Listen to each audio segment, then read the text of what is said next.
We can't rush self-cultivation to reach achievement. Excerpted from The Ultimate Q&A on Cultivation.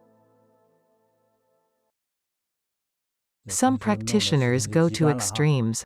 To complete a 100-day foundation or a specific number of practice days. In the end, their legs become so sore that they can't even walk. They ask me if it's okay. We practice to gain wisdom, not to become disabled. That's definitely wrong. Such practitioners meditate incorrectly in closed retreats without the master present. Without a foundation, sitting in meditation for 5 to 7 hours is physically damaging. We practice GI, prostration and chanting for foundation building. When we chant, we may sit cross-legged on a cushion or against a wall.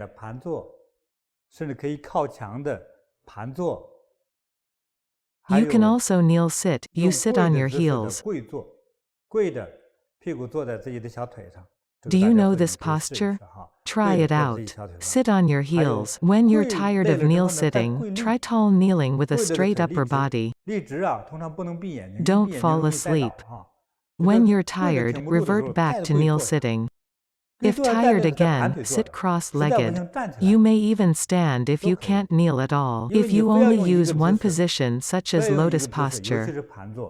As you're rushing to become a meditation master, you'll destroy your legs before achieving enlightenment. If various meditation methods are not practiced correctly, practitioners end up with severe arthritis or deformed legs. Some of them look like they're riding a horse when they walk. I knew a few such obsessive practitioners in Qinghai and Tibet. When we practice mainly in a sitting position such as during chanting retreats,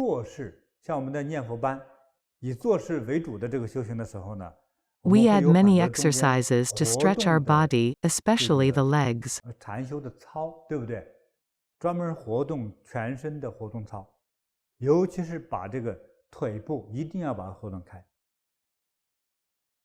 We exercise before meditating. After 2 hours, we must stand and move around. If the floor is clean, you can even lie down to stretch and lift your legs. You need lots of exercises interlaced with meditation. True meditation practice must combine stillness with exercise of the limbs.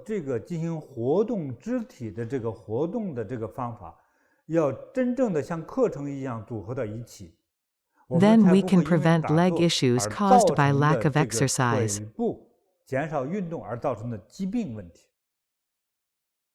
We must prevent this. Many practitioners have no idea.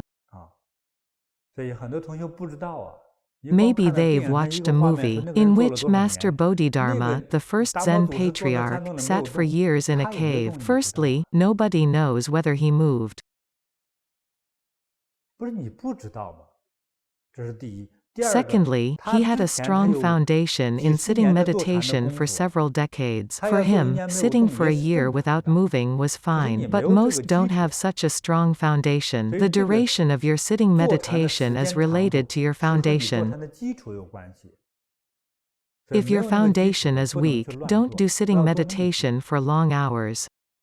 We'll incorporate exercises going forward, even if we stand to practice GI. If I were conducting classes, I'd make you exercise after each hour of practice. You may jump and move your hips, legs, feet, arms, wrists and neck. After moving around, resume practicing. Relax a bit, use the bathroom, drink water, move, then continue. Then one can sustain meditation. Take Energy Bagua for example. After walking 8 circles with the right hand up, switch to the left. I've mentioned that it's hard to maintain a posture for 15 minutes while walking. A person eager to see results may maintain a posture for 30 minutes. In the end, he has to take a week off, as he can't move his shoulder. Is there a need to practice like this? We practice to cultivate our mind and improve our health. But some become disabled because they want to see results sooner. 说为了早出功夫。 Just because you want it doesn't mean you'll get it. Using wrong methods, you'll never make it. If you want results quickly, you must use correct methods. It's just like cooking rice, you can't rush it. If the rice needs 20 minutes, it'll still be uncooked if you're 5 minutes short. It won't taste good and it'll be hard to digest. You can't rush meditation.